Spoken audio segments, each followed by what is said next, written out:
Ipinapangako ng AFP ang buong suporta at tulong sa dalawang sundalo na biktima umano ng sexual assault ang tinuturong salarin ang kanilang commanding officer. Narito ang agenda report ni Francis Folve. Tuloy ang serbisyo ng dalawang junior officer na hinalay umano ng kanilang senior officer sa loob ng kampo sa Lipa, Batangas nitong January 29.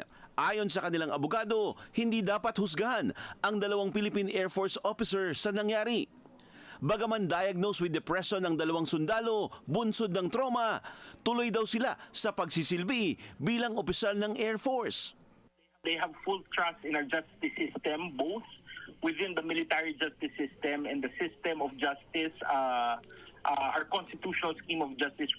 Sa panig ng AFP, kulang na lang daw ng pirma si AFP Chief of Staff Romeo Browner Jr. na tumatayong convening authority for a general court-martial para formal lang humarap sa military court ang two-star general. Lilitisin siya sa paglabag sa Articles of War at Military Regulation matapos ma-establish ang prima facie ng kaso.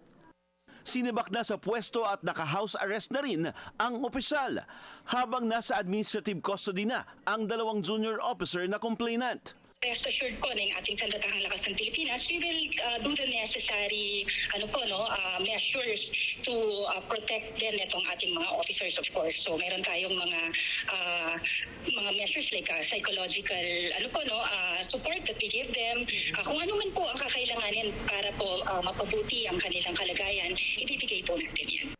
Magkaiba rin daw ang jurisdiksyon ng court-martial at civilian court kung saan nakasampa na ang reklamo sa isang korte sa Lipa, Batangas. Para sa agenda, Francis Folve, Billionario News Channel.